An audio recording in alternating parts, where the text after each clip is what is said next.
Allah subhanahu wa ta'ala mengaruniakan Nabi SAW dari Khadijah, diberkahi pernikahannya sehingga dikaruniakan 6 orang anak, 2 laki-laki dan 4 perempuan.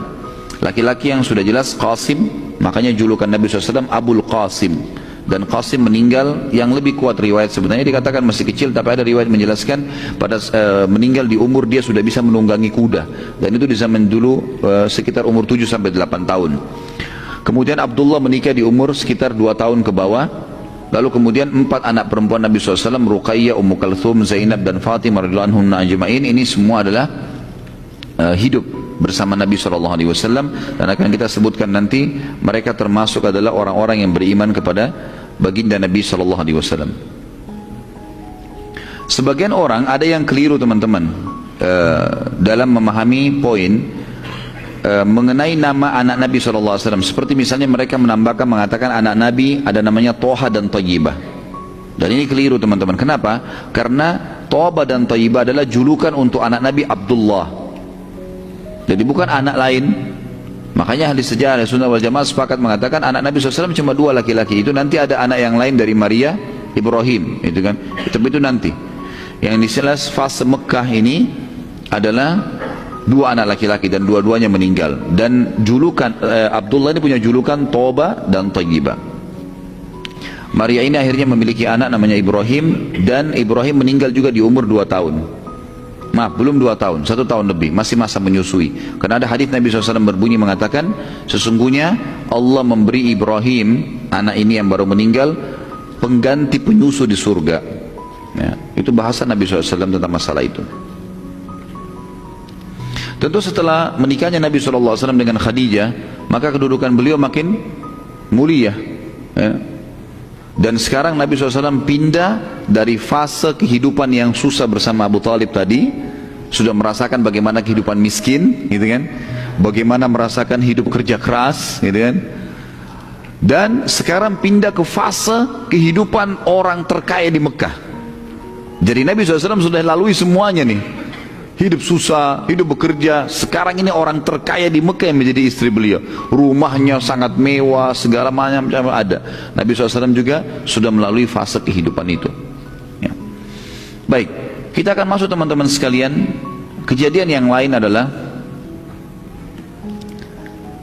di Mekah sebelum masa kenabian pernah Ka'bah teman-teman sekalian roboh. Sebagian bangunannya rusak. Rusaknya Ka'bah ini disebutkan oleh ahli sejarah, berselisih mereka tentang masalah penyebabnya. Tapi kalau kita gabungkan semua, intinya Ka'bah pada saat itu rusak dan mau dibangun. Ada yang menyebutkan bahwasanya sebabnya, karena ini memang sebelum Islam ya.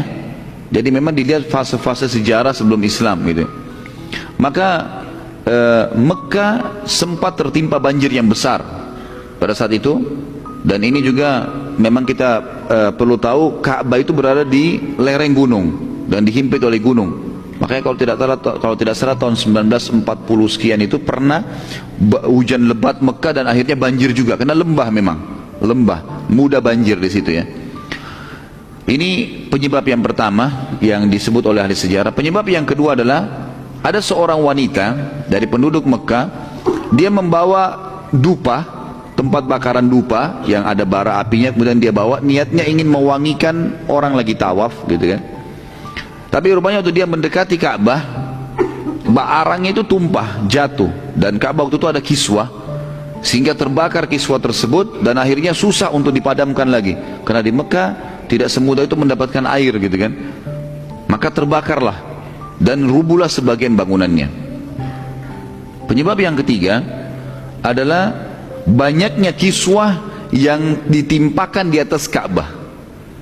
Jadi kiswah ini kan kain Ka'bah. Setiap ada tokoh-tokoh Mekah datang, selalu kayak raja misalnya, dia datang, dia mengatakan belikan kiswah buat Ka'bah, taruh di atas kiswah. Jadi Ka'bah ini disusun-susun kiswahnya. Saking banyaknya kiswah, sampai puluhan bahkan ratusan kiswah di situ, membuat bangunannya nggak bisa tahan karena beratnya kain itu. Akhirnya robohlah bangunan Ka'bah itu. Gitu kan? Tentu tidak roboh semua ya, tapi sudah roboh sebagiannya dan terbuka bagian atasnya. Ini yang disebutkan oleh para ahli sejarah tentunya. Kemudian penduduk Mekah teman-teman sekalian, intinya itu adalah sebab-sebabnya ya. Penduduk Mekah lalu segera berkumpul, kemudian mencari jalan keluar, kira-kira bagaimana cara membangun Ka'bah. Namun pada saat itu masyarakat Mekah tidak tahu membangun bangunan yang kuat, yang terbuat dari batu, kayak kita sekarang batu disusun, itu mereka tidak tahu. Makanya tradisi rumah-rumah Mekah dulu semua dari tanah liat saja. Tanah liat. Dan tanah liat itu hanya dikeringkan, dikenakan matahari, kemudian mereka tempel-tempelin, susun-susun, seperti itu saja. Enggak lebih daripada itu. Makanya rumah-rumah mereka itu seringkali dalam hitungan seminggu, 2 minggu, sebulan diperbaharui lagi, pasang lagi tempel tanah baru lagi. Seperti itulah. Cuma tanah liat saja, gitu kan.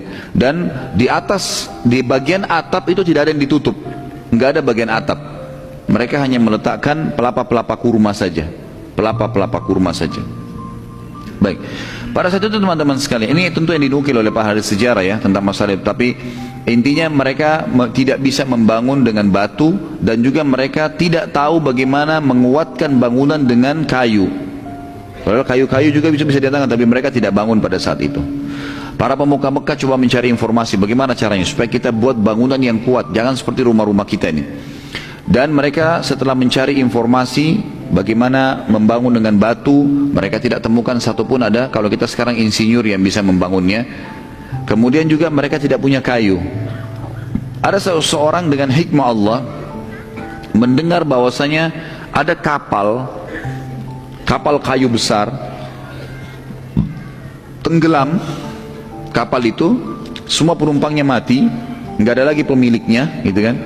Kemudian kapal itu muncul lagi di permukaan, tapi sudah nggak dihiraukan, nggak ada orang hiraukan lagi. Itu ada di pelabuhan kalau sekarang Jeddah, gitu kan.